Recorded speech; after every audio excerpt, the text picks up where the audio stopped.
as we were just discussing with our last session, again, we're not going to tell you exactly what to do here. We're really focusing on things that work for us, things that we like to do in our practices or we've seen in the real world that tend to work. I was at the Jamf Nation User Conference last month and saw a terrific talk, but they talked about the concept of better practices. So that when you talk about best practices, that tends to imply there's one and only solution, whereas better practices means that it's more of a continuum and that you're constantly striving for improving and evolving refining your processes.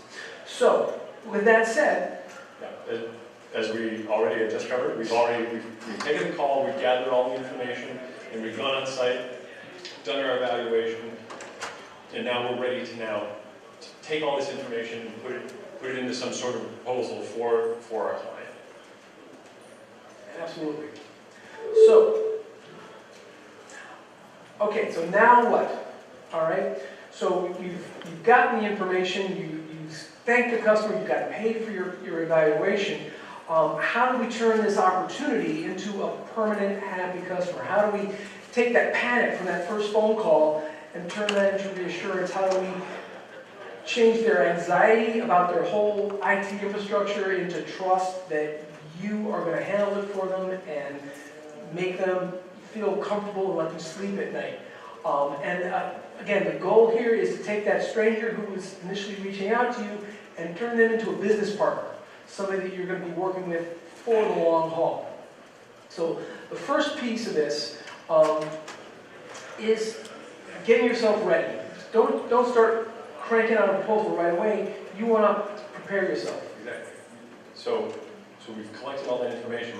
Start getting it organized. As we had said when you were doing your initial evaluation intake, hopefully you're using some sort of a template to cue you as to what information you need to gather. If you were running around, gathering stuff that didn't necessarily make it in that template, make sure that if whatever scratch notes and pictures and stuff that you did have, you transfer that information into the template so that it's organized and you can start building your buy list and your ideas for this. And also transpose any of the existing documentation that you did receive from the client into your template so that it makes sense to you now. Yeah. If one of your engineers has done the evaluation and your task with doing the proposal, make sure you transcribe those chicken scratch handwritten notes into something that you can read and review later. All right. And then, again, if you've got existing documentation from previous consultants, previous IT people, make sure that's incorporated. It's all there at your fingertips, ready to go. Because what you're going to be doing here is you need to stay mindful of the customer's original stated purpose. The reason they called you, what their original problem, their pain points are. All right, you've got to keep that forefront of your mind. So you're going to have to scratch that itch that they have.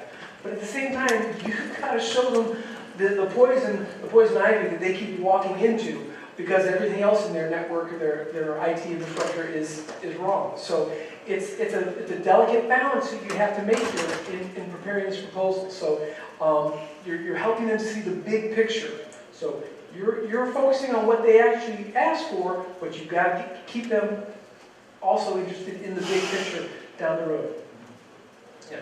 So then, depending on the client and the size of this project that you're taking on, you may need to, think about, prioritizing and planning how you're going to do this. If it's a big project, it may need to be broken out into several steps or phases.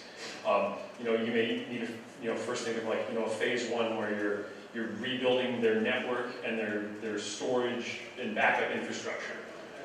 Then focus on client machines afterward, and then focus on their back-end systems, their cloud systems that they're using.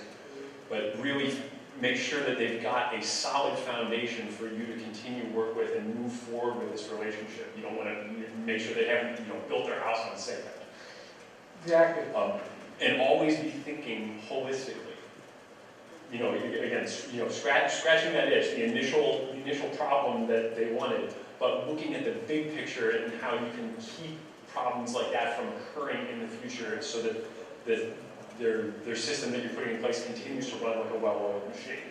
Yeah, and part of the tactics that you're going to apply here when thinking about creating this proposal is you might need to accept that I can't do it all in this first round.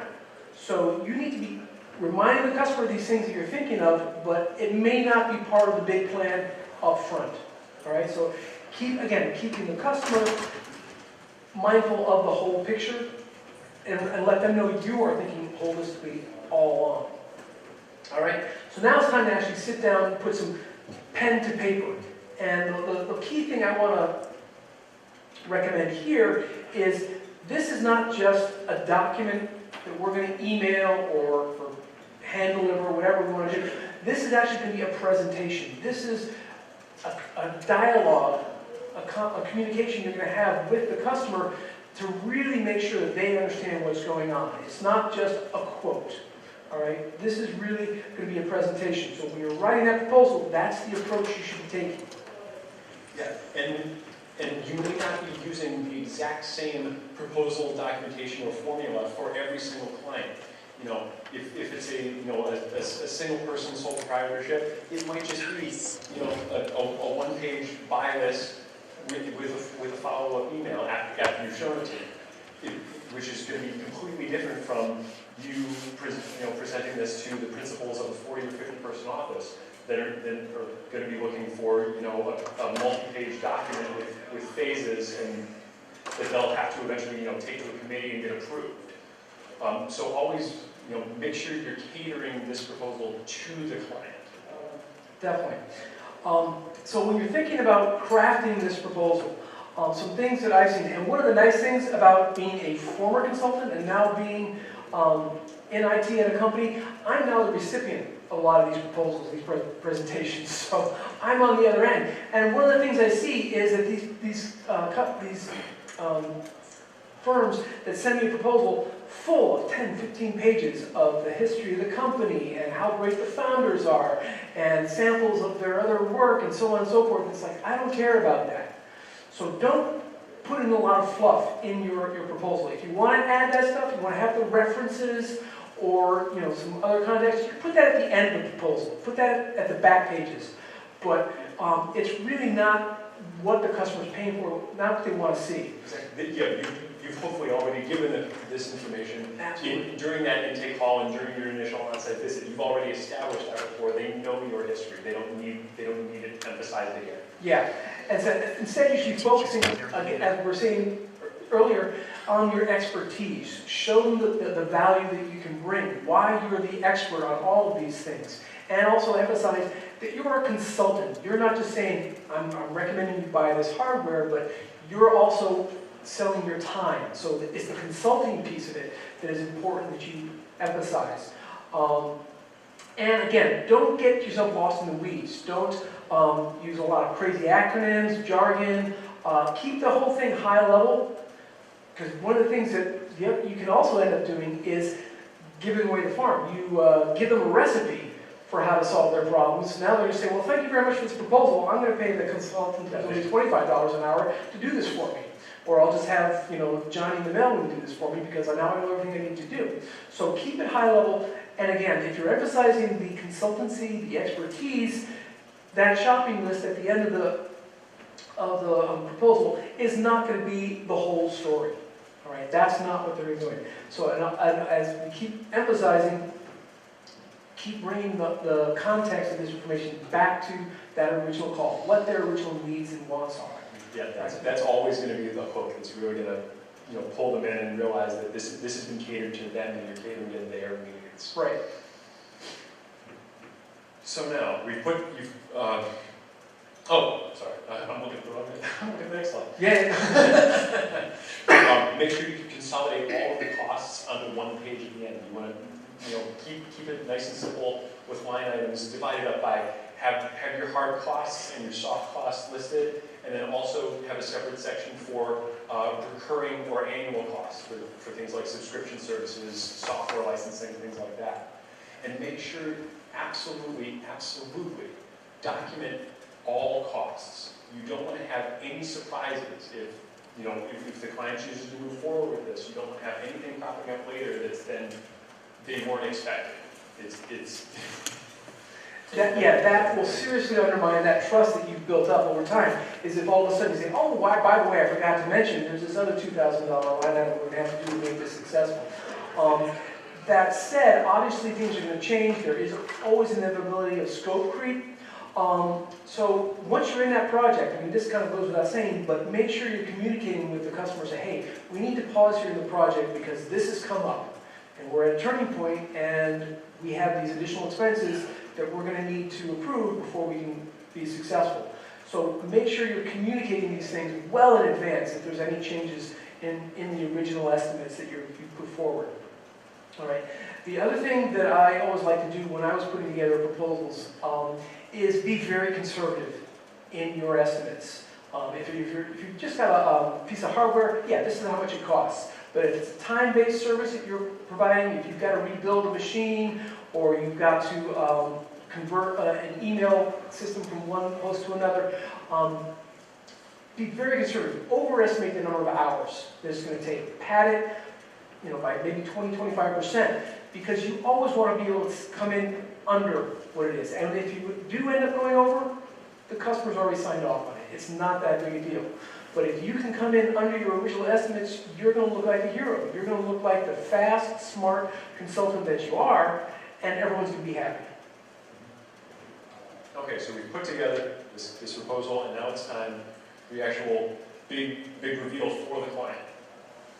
Obviously, make sure that you deliver this proposal within the timeline that you had initially set up in your next steps when you last left the client.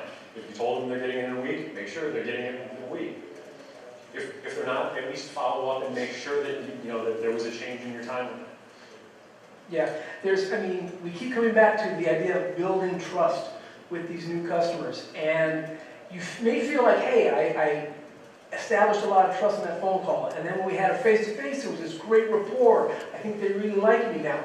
But those are just 2 out of those first 3 opportunities, and if you blow that third one of delivering the proposal when you said it with, you're really going to undermine that. It's going to undo all the good work you did for the first 2 steps. So if you think it's going to take you a week to deliver a proposal, say you'll deliver it in a week. But if it's going to take you 2 weeks, don't say it's going to take you 5 days. Tell them it's going to take you 2 weeks. Deliver that proposal on time, because nothing looks worse than the customer sitting there. And again, I've been the customer now. And you say, okay, I need this proposal. I need to make a decision. Where is the proposal? I need to make, it looks bad, and you lose that trust with the consultant. Okay, because that's really where you close the deal. So it's time to actually make that deliver. So again, this is a presentation. It's not just a document. All right, you may be saying everything you need to do. You may be selling your expertise on paper, but what really puts it over the top is a presentation, in-person, live delivery of the information. So, and that's really, I think, the key, and this is something that is very critical, is doing it live. If you can, go meet them on site, or just meet them for coffee or lunch, and have the discussion. Go through it with them. It doesn't have to be a big AV, complicated presentation. It can just be, let's sit down together, and we'll go through this step by step, page by page. Yeah. We don't want to just, now that we've created this wonderful document proposal, we don't want to hand it to them and allow it to become a choose-your-own adventure, where they're bouncing around through it and picking and choosing and seeing what they want to see. We want to lead them through this story that we're telling, so that way we can get them to sign off on the end. Yeah, if you can't do it in person, do a video chat. Get them up, say, listen, I want to talk to you about this on Skype. Let's have a 10-minute, 15-minute call, and we'll go through this together. But having that allows you to have the conversation, to see the reactions, to see where the person is getting it, where they're getting excited, where they might be getting a little concerned or maybe getting confused. If they start to glaze over, you might need to slow down, back up, and review some of the content so that they understand what it is you're trying to achieve. All right? And so that you don't actually hand over that final piece of work until the very end, until you've gone through the entire presentation. All right? So, and one of the things that I always like to think about with presentation, was looking this up last night. I didn't realize this is attributed to Aristotle, but the classic presentation mantra is tell them what you're going to tell them, and then tell them what you told them. All right? Give them the information 3 different ways so that they really understand it and everyone's on the same page about how this information is been presented to them. And again, throughout the entire presentation, emphasize your consulting and expertise. You didn't just, you're not just a PA who went out and you put together this buy list and now they can do whatever with it. You need to show that you're the one to be able to implement this technology properly and keep the solution running for them. And don't give them options. You don't want to do, here's gold, silver, and bronze, and you can pick which one you want to do. Pick the solution that you want them to have, that you know is the right solution, that uses the technology that you understand and that you can support. Now, and I guess in the option thing, I said that being said, in your back pocket, you can have that in mind, maybe a silver or a bronze option if you get hit with resistance or price sensitivity. But that's not something you put in the proposal. That's something you can bring out later. Absolutely. Yeah, and as Max had said before, always keep watching and observing the client, watching for visual cues. Watch for smiles, watch for nods. Play to the things that are tickling their fancy. If you see confusion, dig into that more, explain more. Yeah. And one of the nice things about having this presentation style is this is an opportunity to really paint the picture, describe what this is going to look like once we're all done. All right? Give them a vision of what happens over the hill, over the horizon, once their email is working better, their servers are solid, their network is never going to go down again. Help them visualize what the end product is going to look like, and that will help get them on board with you. Because if they just think, okay, it's going to be a little better, it's going to be a harder sell. It's more of an uphill battle for you. And continue to explain, step by step, how we're going to get to this end goal together. You're going to have this ongoing dialogue with them as you're moving forward. At each step, you want to keep the customer apprised and updated. If you run into issues, you let them know right away, so that they can manage their expectations properly. You're not dealing with an angry customer down the road. Absolutely, yeah. And make it clear that the customer's going to be involved all the way through the process. So it's not just a matter of, okay, why don't you guys leave the office for a day, I'll rebuild the network, and then come back, everything's be fine. No, this is a journey we're taking together. All right? We're going to need feedback, you're going to be involved, we'll be training as we go or as part of the process after it's done, but it's going to be a give and take all the way through. Again, emphasizing the partnership and emphasizing your value and how much you understand their business. Now, with all that said, you give that presentation, you make your big pitch, you paint the rosy picture of what the end product's going to look like. And now they see the number at the end. How do we deal with that? All right, and the common things we're going to see are price sensitivity, and then the other big one is, hey, I just wanted a new access point. Why all this? Or I just needed to get more space on my server. Why are we doing all that? Exactly. Yeah, the problem's over there. Why are we focusing on all this stuff over here? So we wanted to throw it out to you folks. How do you deal with these kinds of resistance, some of this pushback that you get when you have a presentation? Any thoughts, any suggestions, experiences, horror stories, tales from the trenches? I did have one client who only wanted maintenance of the computers and no help with users.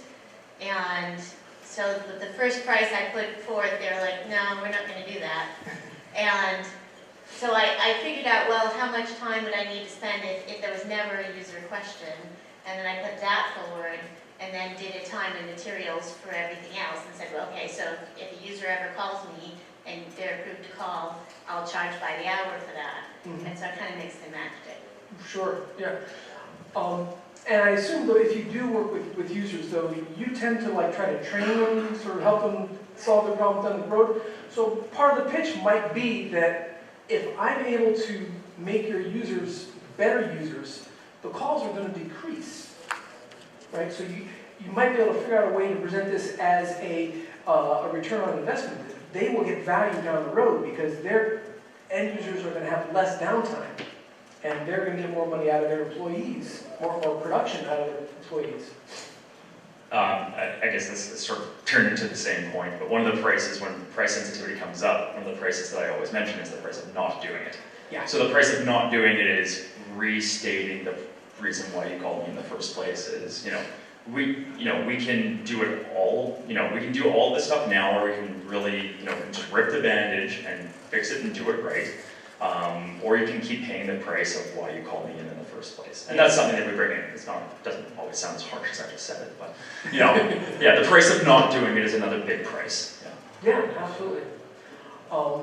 And sometimes you need to ask customers, so what would happen if your server was down for a day? How much does it cost for you to pay your employees if they can't work? How much is it going to cost if your network is offline for 2 or 3 days because you didn't replace that router that we told you to do? Those kinds of things. So sometimes what I'll do is I'll actually have them outline like a release form, relieving me of responsibility, because they're intuitive, like, well, you're taking care of everything, right? No, you just declined that quote. Please sign this release form saying that if your server goes down and you have an issue, X is going to happen, or if you don't want the antivirus software, the other security options in there, the client's liable, and it makes it very black and white, where it's like, oh, what am I really doing here again? Exactly. Yeah. So you drive their awareness home. Mm-hmm. Yeah, definitely. I've heard that technique a lot with the idea of backup. Why do we need backup? Everything's synced on Dropbox or whatever. And it's like, well, okay, if you don't want backup, then here's this release form, so I'm not liable for any data that's lost. And that often helps put things in perspective, as you say. Any other comments? Datto has a good tool on their website. I mean, if they go actually want their product, right, it's the tool. They have like an RTO calculator, recovery time objective. So you put in like, what's your average employee cost? What's the overhead cost?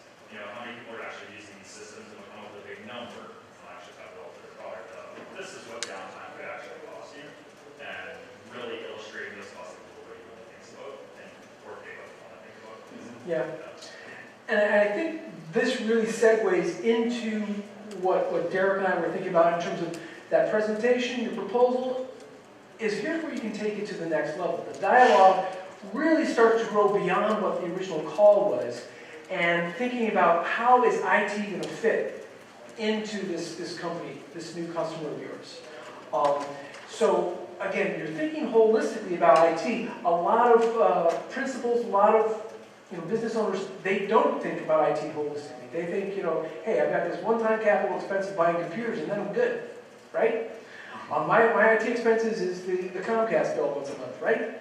So you've got to make sure that they understand that these things are more nuanced than that, and that there's definitely ongoing costs, and to stay on top of these things. So, yeah. It opens the conversation for talking about you going into the MSP level, becoming a managed services provider to continue to tweak and maintain this great solution that you've proposed. It's a live, living being. You can't just throw it out there and not care for it. You need it needs to go in for oil changes and check-ups. Have them make sure that they're thinking about the refresh cycles for both their hardware and their software. It's a perfect time to bring it up right now. Even though they just bought all this brand new stuff, it's like have them realize these machines do have a lifespan. And when they need to be planning on refreshing them again. Think about the growth of their company and have the service and systems you've put in place. Have you planned for the contingency of adding more users, adding more space? Will these new users need training to bring them up to speed with these new systems? Do you have any data retention policies in place? Is there a disaster recovery plan built into this. Get them thinking about a recurring IT costs or a yearly IT budget that they can set aside and plan for maintenance costs and things that will come up, because as we all know, nothing is perfect, nothing always runs completely smoothly. There is always ongoing costs with any IT solution. Definitely. And you want to, again, this is about establishing a partnership, a business partnership with this new customer, making sure that they trust you, making sure you've got the communication, the rapport, the lines of communication open. And part of that is emphasizing to them that IT really isn't an afterthought. This is a core piece of your business, and that we're here to help you make sure that it's up to snuff, it's going to be reliable and consistent and can grow and scale with you. So I think that even if you don't get them to say, okay, yeah, let's talk about signing up for the MSP plan, or let's budget for refresh the machines in 5 years or 4 years, whatever you want to do for a recycle. At a minimum, you say, okay, well, let's meet in 3 or 4 months to have a review of your IT infrastructure and talk about what's next. So even if they're just going to say, I'll call you when there's problems, get on their calendar to make sure that you're just touching base and finding out where they stand, what their plans are, what potential things they need to be aware of, because a lot of times these customers aren't aware of it. Again, IT is often an afterthought and only rears its head when something's going wrong. And so you've got to be the canary in the coal mine. You've got to be the person that's letting them know that these are the things that I'm paying attention for you, and that if we work on this together, it's not going to be a problem, things are going to run smoothly, and everyone's going to be happy. Right.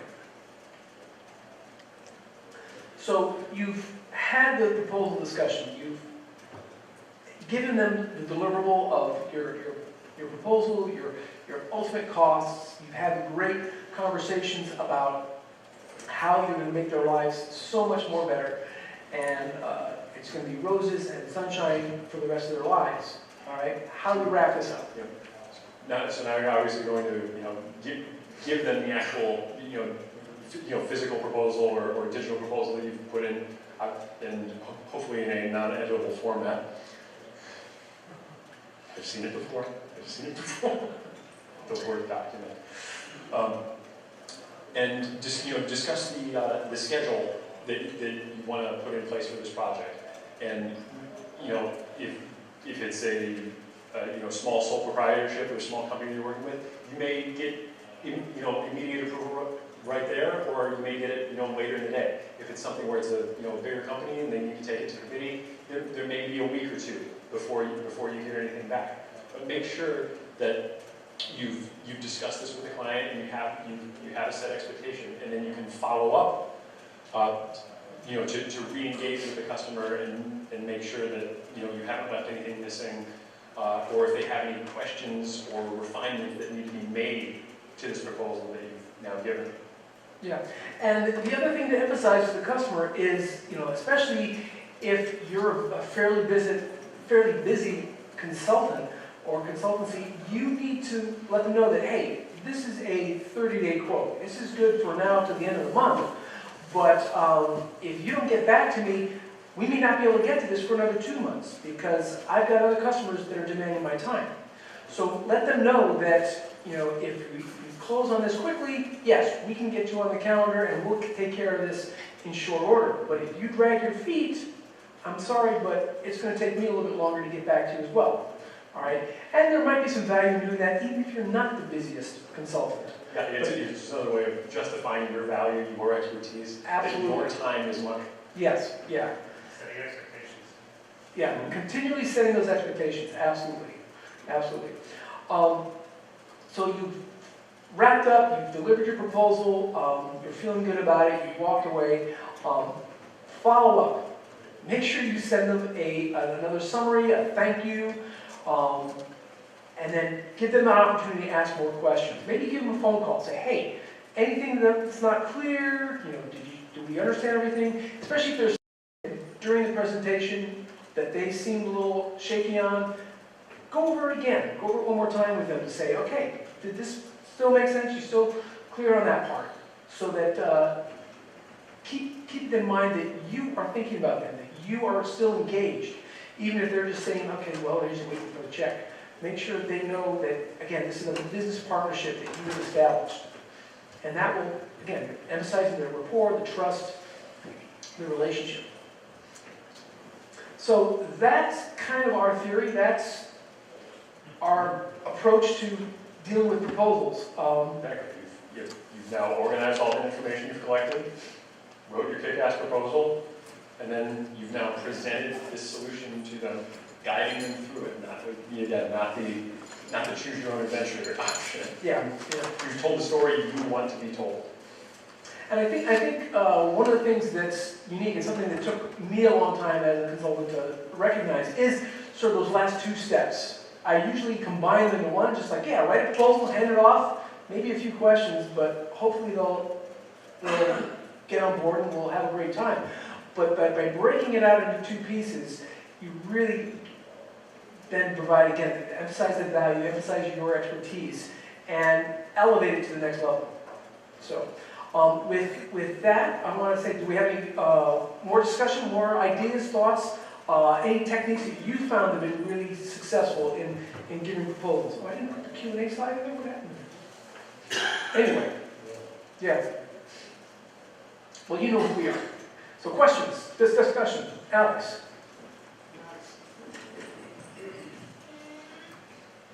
Talked about presenting in person. Yeah.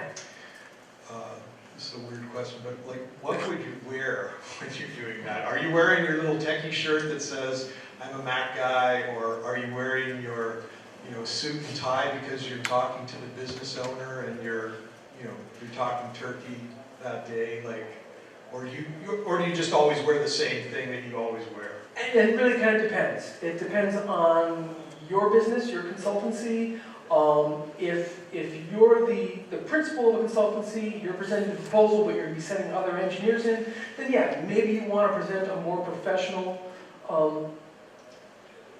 attire. But if it's, this is the same person I'm going to be when I'm on site working with your team, then maybe it's the same thing you wear. Kind of ties back to what we said in the initial evaluation proposal, is to kind of choose the presentation style you want, the physical presentation style you want to have, and be consistent with it. I mean, if you show up for this proposal presentation in a jacket and tie, and then the customer never sees you again in a jacket and tie, they're like, who is that guy? Then again, though, based on the client that you're presenting to, you may need to be somewhat of a chameleon. If it's if it is someone who's if it is just a sole proprietor that you're working with and they're more chill and laid back, they might be off put by you being a little too businessy or professional. You may want to dress down to the client. Yeah. This gentleman here in this question, what's your name? Thank you, Derek. My name is Derek. So one thing I found really helpful working with both residential and business clients is to make sure you get that time with the proposal. I haven't done many presentations like Derek and probably Max have in person, but even finding the time to get on the phone and share your screen with them, going line by line through each item so they really understand the impact each proposal has on their business. You're educating the customer, setting expectations, doing all these things at the same time. So if you've had an effective call, by the end of it, there shouldn't be too much pushback. Or if there is, it's a legitimate, like, this is more than I expected, our budget wasn't anticipating this. Can we come up with a plan for rolling this out over time? And then you can collaborate on that and sort of create a new proposal.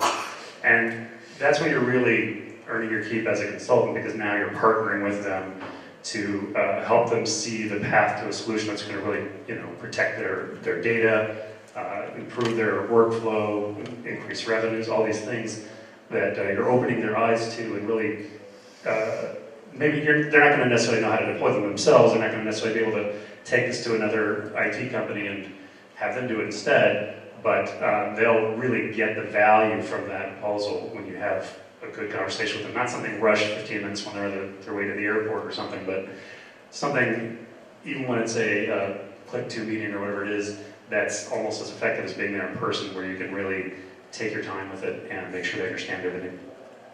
That's been my experience.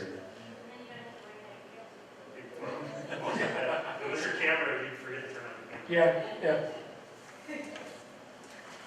What's your favorite presentation tools as far as software is concerned? Is it a Keynote? Is it PowerPoint? Is it Visio? Is it a Planner? There's so many tools out there. I've always liked Keynote since it came out, and I think it's matured really nicely over the years. But I've certainly been in situations where PowerPoint is the preferred tool, and it's perfectly good. At my current company, we are a G Suite shop through and through, top to bottom, so I'm doing these days presentations with slides, Google Slides, which not my favorite, but it works. But the thing to do is don't let the tool limit you. And again, sometimes limitations, restrictions of a tool can help narrow your focus and provide more structure to keep you on track. Yeah, and also just using the word presentation doesn't necessarily mean it has to be an actual presentation tool. Like you said, like sometimes some of these presentations is literally just going through a PDF document that you've created. Yeah, as I said, sitting next to them and saying, okay, let's walk through this step by step, as Eric was saying, line by line, and I'll read it for you, kind of thing. Andy, are you telling me it's 5 minutes? No, I got a comment on this. I have little signs for that. One of the comments I was going to make about the presentation is that oftentimes a client will want to knock off one thing or two things just to sort of prove that they have some control over the process. And if you're doing this live preso with them, and you're explaining and you're justifying why each choice matters, you're essentially taking away their ability to selectively or sort of randomly take one thing out because they want to retain that control. Yeah, how about we do everything except for the gig switch? If you've proven the value of the switch, then it becomes pretty clear that they can't take that out and leave everything else. Yeah. As Derek was saying, it doesn't become the choose your adventure style of response. Just a quick add-on to that.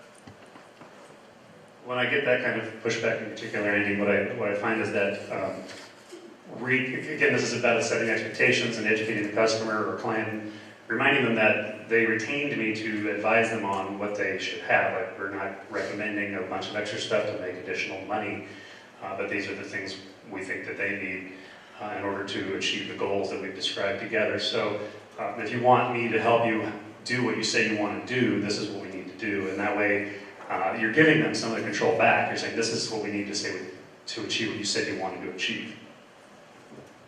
Yeah, it's almost like, this isn't a cake, and some of this stuff is the icing on the cake. Like, no, these are all integral ingredients for the cake. Yeah. A big tool for us in that is sometimes it's pushback because they want control, but sometimes it's pushback because they just really don't have the understanding about how all these things are connected. So for us, one of our biggest presentation tools has been OmniGraffle, to just show how all of these things are connected and show that it's all one solution. If that's what we're pitching, right? It's not just like, we're going to flip one thing out, but it's actually like we're revving the entire network or the entire system. Really just a high-level OmniGraffle document with some nice pictures and pretty colors. Like, that goes a long way. Yeah, a diagram illustrating how everything's connected can really bring it together for a customer, because a lot of times they don't see all these things as connected. Email is one thing and the workstations are another, and what's the big deal?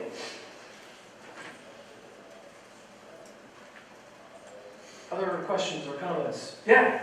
You mentioned you use G Suite. How in your own company did you sell that? How did you pitch a new service to an internal approval team? Is the process much different besides maybe a more slack dress code? So how do we settle on G Suite? Or internal projects like that have to go to a committee and just same practices. Exactly. A lot of these same practices I do apply internally. Fortunately, I work for a startup. It's still a relatively small company. So my approval process goes directly to the founders. for the most part, especially if it's a larger project. Smaller projects, I've got some discretion over. But yeah, I show the value, I show where this is going to impact other areas of the company and why. Fortunately, we're a very tech-forward company. Our founders are incredibly tech-savvy, and most of our team, my coworkers, are also fairly tech-savvy. So I don't have to go into too much song and dance over, return on investment and using analogies and things. But, in terms of saying that, okay, here's why I think we need a backup solution when one was in place before, and here's where we'll protect the company and cover our bases. If I make a reasonable case for that, I'm more than likely to get the response I want. Does that answer the question? Yeah. I feel like there's something. So when evaluating, so there's a lot of decisions to make for the client, like in terms of what you're recommending and what backup solution, and of course, one of them is email. So when you're, right, so something to recommend or to talk about in terms of when you're evaluating a client, before you develop a proposal, you've done the site survey, thinking about what will meet their needs, what is a good thought process for determining which solution to recommend. And it doesn't have to necessarily be about email. I just think that's a particularly pertinent point right now. But any major service that has multiple vendors that have various pros and cons. So yeah, I think the door is, as a consultancy, you need to figure out what are going to be recommended solutions. Long before you sit down with a customer, you can't just approach every new customer and say, okay, is this an Office 365 or a G Suite or an Apple Mail Server client? You need to know in advance what your recommendations are going to be.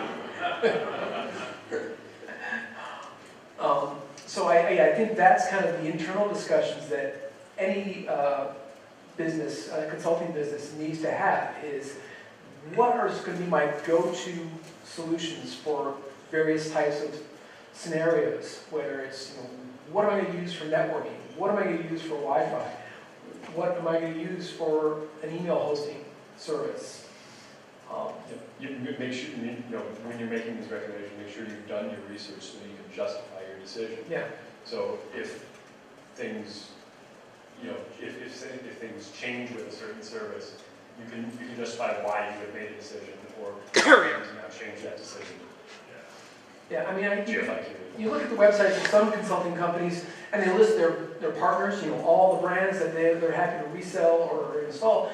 And on the one hand, that's great, but I can't help but wonder sometimes, how can you be an expert in all of these different technologies?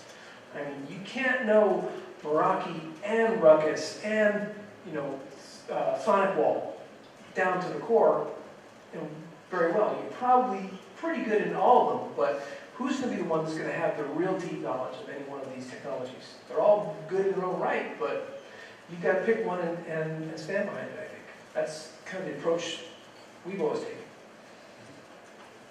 I think customers, they really, At least in my experience, customers just, they want to know two things. One, am I getting good value for the money that I'm spending?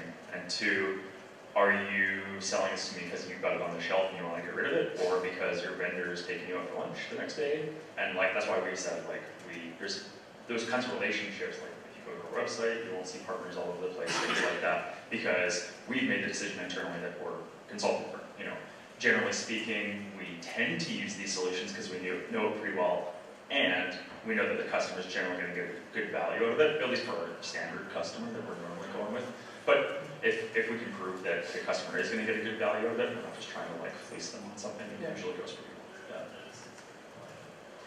Yeah, I would agree with that stance as well, that there's definitely a kind of purity in being able to say that I don't get any discounts, I don't get any kickbacks from any vendors.